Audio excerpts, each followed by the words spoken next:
Today starts my 40 days of complaining campaign. As a social experiment on my own self, I'm going to complain about stuff every chance I get all day long for the next 40 days. I don't think it's going to negatively affect me or my attitude at all. What do you think, Kenny?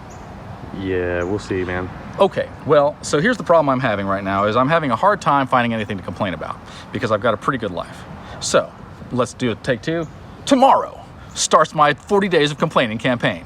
But today I got nothing. It's a pretty good day. I'm pretty happy. We got a green tag on our inspection, so we get to proceed. That makes me pretty happy.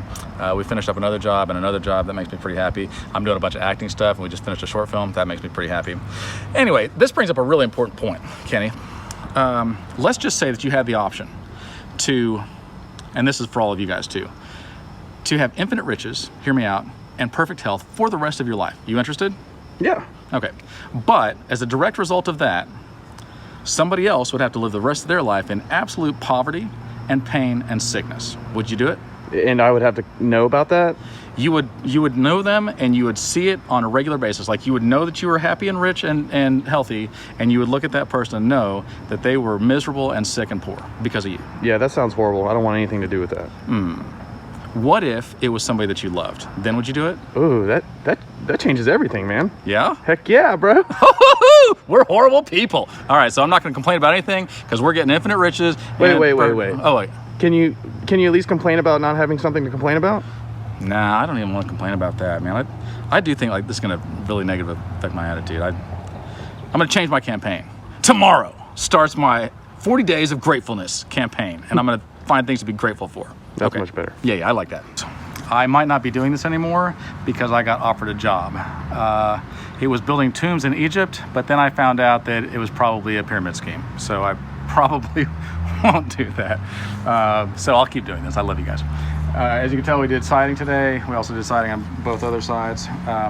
We got our green tag, which was great. We also grouted the other job, which was great. And we went to Home Depot twice, which was also great. So I want to talk to you today about the fact that smooth seas do not make good sailors. So in other words,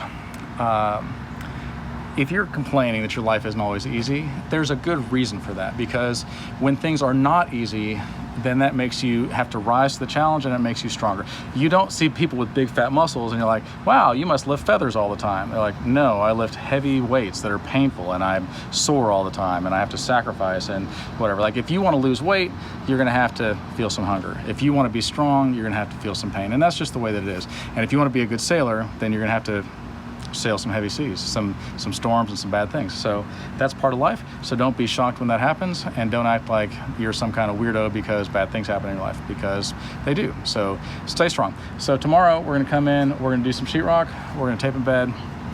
We may lay some tile around a jacuzzi tub that we've got, and then we may, it depends on weather, we may caulk this and paint it, but probably not going to do all that. But that's what we got to look forward to tomorrow. So love you guys. Have a great night. See you later. Bye. Good morning. So we hung a bunch of sheetrock today, about 20 sheets, and then we're going to tape in bed here in a little bit. But I wanted to show you that whenever you're setting a jacuzzi tub, a regular tub, you just set in place and you put your sheetrock, green rock, hardy, whatever around it, and then that holds it into place. And there's like a lip that goes around. But with a jetted tub, then there's a motor, and obviously when you turn it on, then it vibrates and shakes a lot, and so when that happens, you don't want it to be shaking all your tile loose. So we used to set tubs in grout, and now we set them in great stuff. So if you peek down here, you can see that we just sprayed great stuff down there, and that will expand more and it'll bubble out. But because great stuff expands, we have to put water in the tub because the weight of the water holds it down so that it doesn't just like foam up and then end up here somewhere. Yeah, we want it to be where it needs to be, where it's solid, not like puffed up and sitting off kilter or something like that. So years ago, we used to do this with grout, and me and a helper who does not want to be mentioned because he's famous now and a big deal, we're doing a jacuzzi tub. This was probably 97, 98, something like that. And I'm working on it. The homeowner's in the house, in the bathroom with me, and I'm working on the plumbing. I'm trying to get everything done, and it's uncomfortable. And the homeowner's, kind of talking to me. And I don't mind if people talk to me because I know what I'm doing, so it's not a big deal. Anyway, so I send my helper down to mix up some grout so that we can then put the grout underneath the tub, set the tub, and then, call it a day. So it's getting late, and he's gone for quite a while, and I don't notice. And then he comes in and goes, "Hey man, can you come outside with me for a minute?" I'm like, "I'm kind of busy, just tell me what it is." And he goes, "No, like, can you come outside with me for a minute?" And I'm like, "Just tell me, I don't care, like, what's the problem? We'll just deal with it." And he goes, "I really need you to come outside." And so I looked at the homeowner and I'm like, "Oh, right." So I go outside and he says, "I mixed this grout way too wet. It is just like water. It's not gonna hold the tub at all." He goes, "Can I mix grass in there?" And I was like, "No, you cannot mix grass in there." And he goes, "The ancient Egyptians did it in the pyramids." I'm like, "That's true, but we're not gonna do that." So he goes, "I mixed way too much water. There is no more grout. Home Depot's closed because it's late. We have to get this tub set today. I don't know what else in the world to do. We don't have any more grout." And I'm like, "Darn it." So I look around and I'm like, "What about the joint compound?" And he goes, "Already in there." I was like, "Darn it." I was like, "What about the that stuff?" And he goes, "Already in there." And I'm like, "Well, what about that?" And he goes, "Already in there." I'm like, "Well, what's not in there?" And he goes, "Grass." And I was like, "Darn it." So this is a true story. So I'm like, "We'll try it." So we put grass in there and we mix it up, and sure enough, that grass soaked up all the moisture. We set the tub. It totally worked. We never got a call back. Like, it set the tub. So don't do that for grout, like on your walls or on your floor or anything. But if you need to know, in a pinch, you can use grass to thicken up your grout. So I thought that was a pretty funny story. Anyway, we are gonna do some tape and bed after lunch, and then there's a slim possibility that we'll do tile today, but probably not. I think we're gonna do tile tomorrow. So we'll do tile all the way around this thing, and then of course around the skirt. And let's take a quick look in here. So we did, we're gonna do all the tape and bed in this room, and let's go on out there where we need less light. We still gotta do some sheetrock here. Oops. Learn how to avoid walls. And then obviously we gotta tape and bed all this stuff and then so that's what we're working on, and we'll let you guys see you later. All right, bye. So we got all the sheetrock up today and all the green rock up today. We set the tub and we did all the tape and bed one coat, and also we did this, filled in this channel. So where the old house was and where the brick was, right down here, then we had to meet it with new, and then we busted the brick out and we had to fill in that channel. Kenny did that by himself. He did a great job. Kenny does a great job all the time. I'm super proud of him, and I love him a lot. Today we were having a pretty good conversation, Kenny and I, and we wanted to share a couple things with you. So first of all, people talk a lot about walking the extra mile, and I hear people talk about it a lot. I don't necessarily see a lot of people actually do it. They probably think they're doing it, but maybe not so much. So you're probably wondering, where did that term come from? When Jesus said, we need to turn the other cheek, we need to love our enemies, we need to walk the extra mile, what was he referring to? I'm glad you asked. So the Roman Empire had conquered Israel among many other countries, and it was Roman law that any Roman soldier could take any Jew and say, "You have to carry all of my gear for exactly 1 mile," and that was the law. And so any Roman soldier could get any Jew and just force them to carry their gear, all their packs and their, it was a lot of weight, 100 pounds or whatever, their sword and their shields and their gear and their food and whatever, all their supplies. And they would march it off. I mean, the Roman soldiers were very precise, and they just dunk, dunk, dunk, dunk, dunk, dunk, stop, Jew, you're done. And they could put their stuff down, and they'd probably say some harsh words, and off they'd go, right? And that was standard. They did not like the fact that the Romans were in their country. They did not like the fact that they were treated poorly. They did not like the fact that they were taxed. They did not like the fact that they had to be forced to carry their enemy's stuff for 1 mile and help them out. They did not like that. It was unfair, and it was abusive and mean and whatever. So when Jesus said, when somebody makes you walk with them 1 mile, then you walk an extra mile after that, that didn't mean that you did what you were supposed to do and then grumble and complain about it. That's not what that means. That's not walking the extra mile. That doesn't mean that you just do it and then give 1% more. What that meant was you walk the full mile, and then whenever he stops and he goes, "Jew, you're done, give me my stuff back," then that person would say, "I'll walk with you another mile. I'll carry your stuff for you for another mile." At which point, this soldier, that disarms them, right? Because they're ready for a fight, they're prepared for a fight, they're ready to bow up on somebody and tell them how it is or whatever. And then when somebody comes and says, I did what I had to do, and now I'm doing this extra because I want to, because I want to help you, because I want to show you what it really means to be a Christian. Not a little bit more, not just what you had to do, not grumbling, complaining, but literally doing everything that you're supposed to do, even though it's unfair, and then coming back and doing 100% more, just because you want to show them, I love you. Even though you're my enemy, even though this is not right, even though you're occupying my land, even though you can come up with a bunch of excuses. The problem is that I think everybody wants to do good, right? And they want to think of themselves as good people.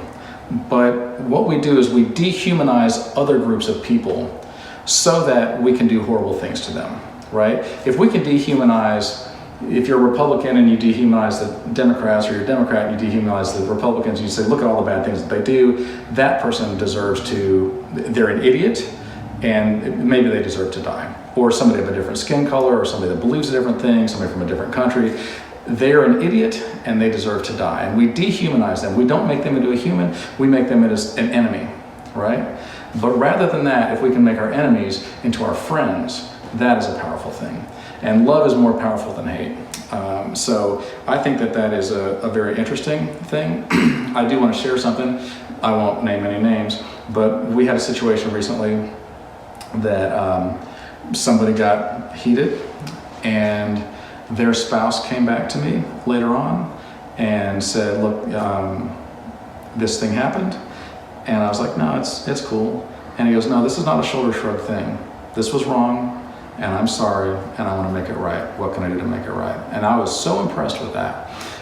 It just disarmed the entire thing. Like, you know, when you know somebody's going to argue with you, and you know you prepared all your evidence and you're ready to make your case, and you're ready to fight them, and you talk to all your friends about it, and you're like, if they say this, I'm going to say this, if they say this, I'm going to say this, and then you go to battle with this person, and right off the bat they just go, look, I want to say I'm sorry for what I did, and I want to make it right. You're like, but I had all this evidence prepared, and now I don't know.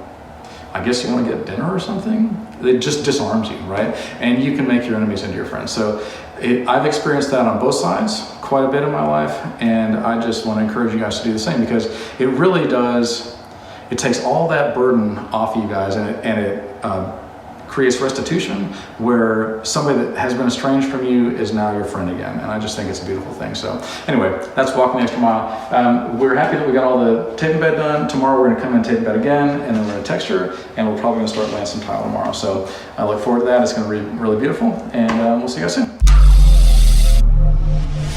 So today we got a second coat, third coat of tape and bed up, and then we textured all this, and the closet, and this bathroom, and then the other room, and the other closet.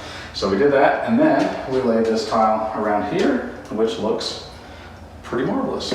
So a lot of times people are like, how do you do all this? Like, don't you get overwhelmed by like such a big task, right? Like, there's so many cuts, there's so much stuff to think about, and I just don't know where I do, and I just like, my brain's gonna explode just thinking about it.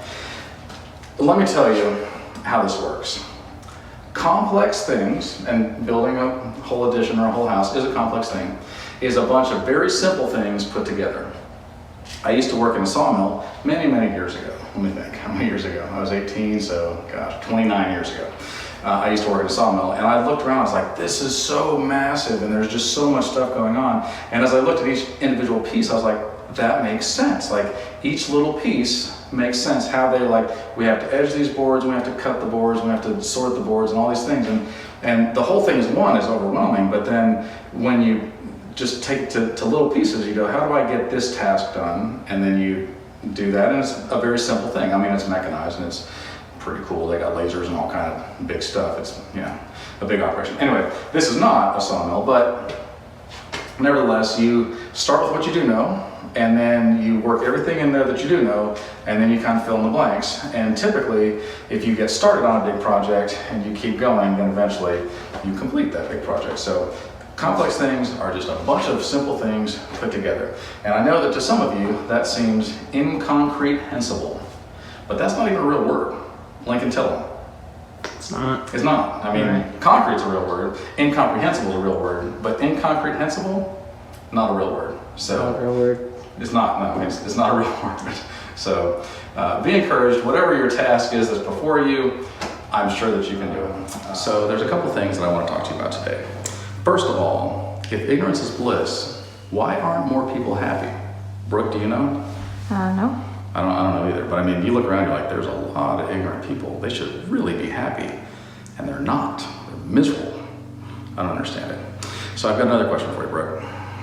I'm wondering, how can I get 8 hours of sleep between 2 a.m. and 6 a.m.? You have any ideas? No. Nope. Well, I think that it's possible to be a night owl and an early bird if your sleep schedule is messed up enough. Do you disagree? I mean, my sleep schedule is just a mess. Like, I don't know which way is up. I'm like, which time zone am I in? Who really cares? You know what? Sleep is for, I like to sleep when I'm dead. Here's the problem I have. I'm afraid that my whole life I've been saying I can sleep when I'm dead, and I'm afraid that I'm gonna die. It'll happen hopefully soon, but maybe later. And when I do, I'm like, oh, finally I can sleep. And everybody there is gonna be like, ugh. We would have thought you got the memo. There's a lot of stuff to do. You really should have slept on Earth. Like, you have made a big mistake. You are gonna be so tired because you really should have slept while you were on Earth. Anyway, so today, we texted her the other day on Saturday, and now we're gonna paint this room, and that's why it looks like Dexter's kill room. You wanna take a quick spin? Oh yeah, see, that's, Dexter is in the other room. He's preparing his knife set. He's rolling it out. He's got some pictures he's gonna put up on the wall. There is somebody that is going to die today, probably of COVID, when the knife hits him. Also, I don't understand how COVID works. Please don't judge me. I'm just kidding. I totally understand how it works. No matter how you die, if you have COVID too, you die of COVID. And that's how it works. So we're gonna do this, and then I think we gotta grout some stuff, and we got some piddly little things to do, electrical work and things. Yeah, there's no electric in the sockets and things. We're gonna get that all fixed up. I might even show you how to wire that stuff up. I think I will. I'll show you how to wire that up. So hope you guys are having a wonderful day. See you soon. Love you. Bye. So today we're working on some touch-ups. We painted the outside. We're doing a bunch of little touch-ups inside. Hopefully we're gonna get this job done today. But we were staying busy with our busy little hands, little busy bee hands. And then Brooke got a text or a call from her husband, and Drew Gunner. And he said, I haven't seen any videos today. And so, Drew, I love you. This video is for you. So we're going to talk about the fig tree. And the fig tree is something in the Bible that seems very insignificant, but then once you hear it, you're like, oh, it's so significant. So here's what happened. Jesus is walking on his way to Jerusalem, and he's going through a fig orchard, and it's early spring.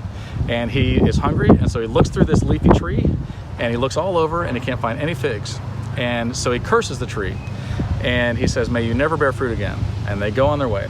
And they're in Jerusalem for 3 days, and they come back across over the mountain, and they come back through the same fig orchard. And Peter says, Lord, behold, there's the fig tree that you cursed, and look, it is withered to the root. And Jesus says, that's right, and greater things than this will you do. If you have faith the size of a mustard seed, you can say to this mountain, be uprooted and thrown into the sea, and it will be done for you. That's all it says. That's the whole passage. I mean, it's a slight paraphrase, but that's exactly what it says, the whole thing. And it's easy to brush over that and be like, whatever. But here's the thing. Early spring, there are no figs on any trees, right? It is not fig season. Figs come in August. They come like maybe mid-July through August and September. But definitely, even if you said, well, it's different months over in Israel, which it's really not because I've been there, but even if you said it was different months, it doesn't say it was in March, it says it was early spring. And so what's significant about this is that it would be easy, let's imagine that these trees were people, it would be easy for this tree, whenever Jesus came up and looked in the tree, for him to say, none of the other figs, or none of the other fig trees have fruit either. Like, none of them. Look around, buddy. There's no figs here. And it would also be easy for 3 days to have passed. Maybe Jesus ate a Snickers or whatever, and he came back and Peter called him out on it and said, hey, man, there's the fig tree that you cursed. And like, I don't want to point this out, but like, none of the other trees have figs on them either. But even though he's had time to rest, he's had time to eat or have a snack or whatever to, you know, contemplate like, maybe I did a bad thing here, he doesn't. So when he's called out on it, he says, greater things than this will you do. If you have faith the size of a mustard seed, you can say this mountain be uprooted and thrown into the sea and it'll be done for you. Well, that doesn't make sense, right? That seems like this is probably the only time in the whole Bible where Jesus does something and you're like, I don't know, man, like maybe you ought to rethink this. But the truth is that in this world that we're in, if we imagine that we are all fig trees inside of an orchard, we are not living in a season where we're bearing fruit. And we're talking about fruit of the Spirit. So that's love, joy, peace, patience, forbearance, all the good things, right? And we're not living in a season of love. We're not, if you look across the board, like all humans are not doing the right thing. All humans are not following God. And so if you're waiting for everybody to do that, you're gonna be waiting until eternity because it's not gonna happen, or at least till the second coming. And so what he does is he calls us to be better than the people around us. You can't look and go, well, at least I'm not doing heroin, at least I'm not a pedophile or whatever. He says, I want you to do amazing things in the midst of all this. In the midst of all this hardship, in the midst of nobody else doing it at all, I still want you to turn the other cheek. I want you to walk the extra mile. I want you to love your enemies. I want you to do amazing things. I want you to do miracles. And I want you to stand firm and be strong and courageous because I have given you what you need. And if you have faith that's the size of a mustard seed, which is the smallest seed, then anything can be done for you. So even though you're in a world where nobody else is doing the right thing, you can't point the finger at somebody else and say, well, they're not doing it either. And if you decide, I'm gonna have the faith to follow God and to do what he says and to obey him, then he will provide what you need. And I see a lot of people and they're like, I don't know what God's will is in my life. I wish that God would tell me what his will is in my life. Step number one, open up your Bible and read it. Step number two, do what it says. A lot of people just don't do that and they're like, I don't know, God's just quiet. I'm like, listen, go to the places where he is. Are you going to church? No. Are you reading his word? No. Well, then it might be on you. He might be talking and you might not be answering your text. So anyway, that's not meant to criticize anybody at all because look, I am not a perfect person. That is meant to encourage you that we are all in the same boat here together. I am one beggar telling another beggar where I found bread. And this is where I found bread. Is I thought that this was a very interesting thing that has spurred me on to try to practice this in my real life, and I have for a very long time now. I even wrote a song called The Fig Tree, and hopefully we'll have some drums to that soon and I can make a video. Justin Jones, I just want to call Justin Jones out because I love him so much and he's a great guy. He has been producing a song that I recorded a while back called I Will Run With Horses, and that video should be coming soon. So Justin, I love you and thank you so much. I know my texts are very short, just like, yeah, whatever, I'll do it, thanks, bye. But just understand that in my heart, like I have so much respect for you and you're such an amazing musician, such a great person, and I just love you. And Drew Gunner, see you soon. All right. Do you guys know anybody who knows everything? Sometimes you meet these people and you're like, so you literally know everything? That must be just wonderful. So that means that you're not teachable at all. So when there's something new, you will not learn it. That's a sad place to be in life. Also, let's talk about another sad place to be in life. Doing shows and doing really just life in general, I've found that sometimes people are in charge. And I don't know if they just grew up being like the neighborhood bully or what in the world. But when they're in charge, they want to lord it over everybody underneath them. They want to be mean and like, you have to do what I say, and just for like really punish them for being less than them, which is a dumb thing to do. And they just are demanding and difficult and rude. And in their mind, they probably think like, I promote excellence or something like that. But everybody in the world cringes when you come around and you're just difficult. That's not a good place to be, because what happens is today you're somebody's boss, but then tomorrow they're your boss. And they're gonna remember that you were mean and cruel and unreasonable when their turn comes. Now, hopefully you got somebody that's a good person, and when you're rotten to somebody, they turn back around, and when given the opportunity, they're kind to you. Oftentimes, not so much. So my advice to you is be nice to people. Not just people that you think are gonna get you somewhere, but literally everybody. And you might think, I don't have any employees, but the truth is, you kinda do. Like when you go to a restaurant, that waitress or that waiter, that is your employee for a little bit. Be nice to them. It's not so hard, right? Tip them generously. That's all the money that they make. Be kind to them, be forgiving. Like, so what if your drink is like this much empty or whatever? Like, give them a minute. They're doing a lot of work. If somebody's working on your house, don't be difficult. Like, they're working really hard. They honestly probably know a whole lot more than you. But if you're not teachable and if you're not kind, then you're a very unpleasant person to be around. And you will notice that there's a measurable difference in your life and somebody else's life, and it's not for the better. You will notice that you'll have less and less friends, you'll be more and more angry, and that will build up inside of you like some kind of a cancer. And everybody will cringe when you come around, and they'll just be like, I tolerate them, or you'll have really rotten friends. And so I encourage you, be kind to people and be teachable and understand that you don't know everything. None of us do. All right, I hope you guys have a great day. Bye. Hello, so we are finally done with this job. And when I say we are done, I mean that our part of this job is done. So somebody else is gonna come up behind us and do the last little bit, which is weird for me, but we'll show you what we did. So this was a room that ended here. And we took this wall out, we put in a beam, and then we added all this over here. So this is all new. The baseboards are not in, they're just roughly in place because I gotta put a laminate floor. We got a closet over there. You can say there, Brooke. And we got, a light in the closet. It's a cool little one. And then, come this way. This was the back of the house. So this bathroom was just a sink and a toilet. And it had this nasty tile on it, and then they had glued wood laminate onto that tile, and it looked horrible. So we took all that nonsense out. It still looks like a mess because it needs to be painted and whatever. This was a window. We took this out and we made this bigger. So if you come in this room, then we put in the jacuzzi tub. There's going to be a vanity here. I'm going to come back in a couple days and put the vanity in, and that vanity as well. And then the tile needs to be gravelled. But then over here, we've got a pretty good sized closet, so she should be happy with that. I'm sure it'll be wonderful. And then we did recessed lights everywhere and blah, blah, blah, blah, blah. So this one, we are wrapping up. It's not completely completed, which is troublesome to me, but I feel like you guys need some closure. So this is it, and we'll see you guys tomorrow. Later that night, Matthew walked into his room and a thought occurred to him. When he went to turn on a light, he never wondered if the darkness would overpower the light. There wasn't really a struggle between darkness and light, or good and evil. This was life-changing to him. Darkness is not the opposite of light. Darkness is the absence of light. Cold is not the opposite of heat. Cold is the absence of heat. You can't add cold to something. You can only remove heat, and cold is what is left. And evil is not the opposite of good. Evil is the absence of good. Once a light is on, the darkness disappears instantly. Once good enters a room, evil flees as well. The only time that darkness prevails is when there is no light. The absence of light creates a void, and all that is left is darkness. The same must be true of good and evil. And so, if we live in a dark and evil world, then that is on us for not letting our light shine. More specifically, it was on him. Matthew took this knowledge as a responsibility to let his light shine in such a way so that no darkness could exist around him.